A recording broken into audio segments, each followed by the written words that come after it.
சேலம் மாவட்டம்னா அண்ணா திமுக கோட்டை. நம்முடைய சேலம் மாவட்டத்தில் முதலாக வீரபாண்டி சட்டமன்ற தொகுதியில் எழுச்சி பயணத்தை மேற்கொண்டிருக்கிறோம். கிராமத்தில் சொல்லுவாங்க விளையும் பயிர் மொழியிலே தெரியுன்னு சொல்லுவாங்க.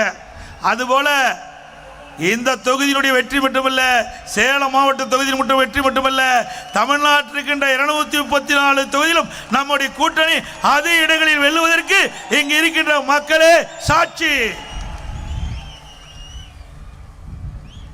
ஆக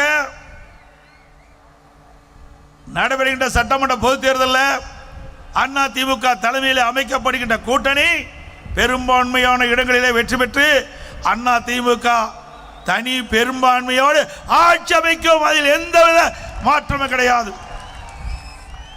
அண்ணா திமுக ஆட்சி அமைப்பதை எந்த கொம்பனாலும் தடுக்க முடியாது.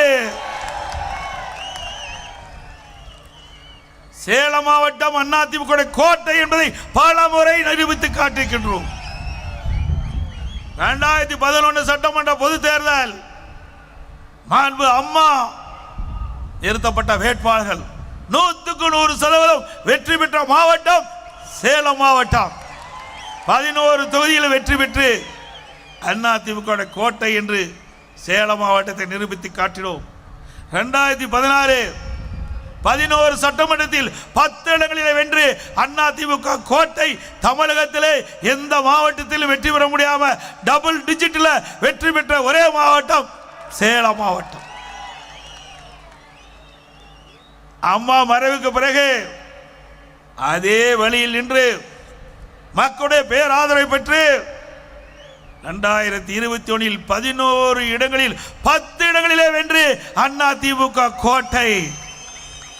எனக்கு முன்னாலே மாவட்ட கழக செயலாளர் குறிப்பிட்டார், நீங்க திரு ஸ்டாலின் அவர்கள் தமிழகத்திற்கு முதலமைச்சராக இருக்கலாம், ஆனால் சேலம் மாவட்டத்தில் ஆளுவது அனைத்து இந்திய அண்ணா திராவிட முன்னேற்ற கழகம்.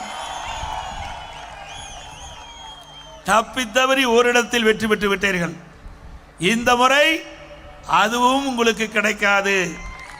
சேலம் மாவட்டத்தில் இருக்கின்ற 11 சட்டமன்ற தொகுதியிலும் அண்ணா திமுக கூட்டணி வெற்றி பெறும்.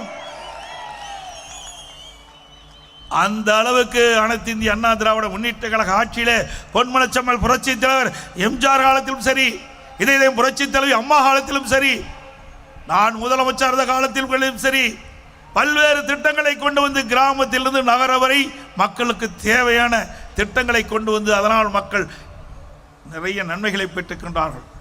இது அதிமுக வரலாறு. திராவிட முன்னேற்ற கழகம் ஆட்சிக்கு வந்து 4.25 ஆண்டுகள் ஆகிவிட்டன. சேலம் மாவட்டத்தில் ஏதாவது ஒரு திட்டத்தை கொண்டு வந்திருக்கின்றார்களா? கொண்டு வந்திருக்காங்களா? எந்த திட்டத்தையும் கொண்டு வரவில்லை. நாம் கொண்டு வந்த திட்டத்தை நிறுத்தியதுதான் திராவிட முன்னேற்ற கழக ஆட்சியுடைய சாதனை. இப்படிப்பட்ட மக்களோட ஆட்சி தொடர வேண்டுமா?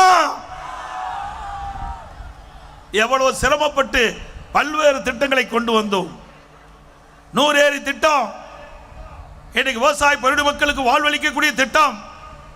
4 சட்டமன்ற தொகுதி நன்மை பெறும். 4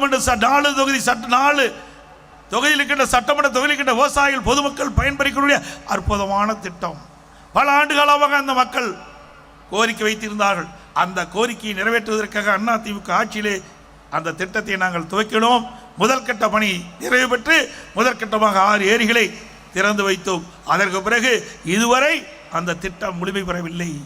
இதுதான் இந்த ஆட்சியுடைய அவலம். இப்படி அவல ஆட்சி தொடர வேண்டுமா? சிந்தித்து பாருங்கள். ஒரு ஆட்சி எதற்காக அமைகிறது? நாட்டு மக்கள் நன்மை செய்வதற்காக அமைகிறது. ஆனால் திமுக அப்படி அல்ல, குடும்பம் நன்மை பெறுவதற்காக இந்த ஆட்சியிலே பார்க்கப்படுகிறது. சிந்திச்சு பாருங்க. ஒரு குடும்பம் செல்வ செழிப்பிலே வாழ்வதற்கு 8 கோடி மக்களை சுரண்டுவது நியாயமா? 8 கோடி மக்களை சுரண்டி ஒரு குடும்பம் செல்வ செழிப்போடு வாழ்ந்து கொண்டிருக்கிறது. அதுக்கு முடிவு கட்டுகின்ற தேர்தல் வருகின்ற சட்டமன்ற பொது தேர்தல். முடிவு கட்டுவீங்களா? ஸ்டாலின் அவர்களே, நீங்கள் எவ்வளவோ முயற்சி செய்கின்றீர்கள் ஆட்சியை மீண்டும் தொடர்வதற்கு. எந்த வகையிலும் உங்களுடைய முயற்சி வெற்றி பெறாது. 4.25 ஆண்டு காலம் கும்பகரன் போல் தூங்கிவிட்டு இன்றைக்கு ஞானோதயம் பிறந்து விட்டது திரு ஸ்டாலின் அவர்களுக்கு. இப்பொழுதுதான் மக்களை பற்றி சிந்திக்கின்றார்கள். மக்கள் செல்வாக்கு இழந்து விட்டார்கள். அதனால் புதிய புதிய திட்டத்தை அறிவித்து மக்களுடைய செல்வாக்கை பெற்று நடைபெறுகின்ற சட்டமன்ற பொதுத் தேர்தலை வெற்றி பெற வேண்டும் என்ற நோக்கத்தோடு புதிய அறிவிப்புகளை வெளியிட்டுக் கொண்டிருக்கின்றார் திரு ஸ்டாலின் அவர்கள். இன்றைக்கு தமிழகம் முழுவதும் போராட்ட களமாக மாறிவிட்டது. விவசாயிகள் போராட்டம், வியாபாரிகள் போராட்டம், பஸ் தொழிலாளர்கள் போராட்டம், செவிலியர் போராட்டம், தூய்மை பணியாளர் போராட்டம், அரசு ஊழியர்கள் போராட்டம். இப்படி தமிழ்நாடு முழுவதும் போராட்ட களமாக மாறிவிட்டது. உங்கள் ஆட்சியிலே நல்லது செய்திருந்தால் எதற்கு போராட்டம் நடைபெறும்? ஸ்டாலின் குறிப்பிடுகிறார், திராவிட முன்னேற்ற கழக ஆட்சி ஒரு சிறந்த ஆட்சி என்று. எதிலே சிறந்த ஆட்சி? லஞ்சம் வாங்குவதிலே சிறந்த ஆட்சி, கொள்ளையடிப்பதிலே சிறந்த ஆட்சி,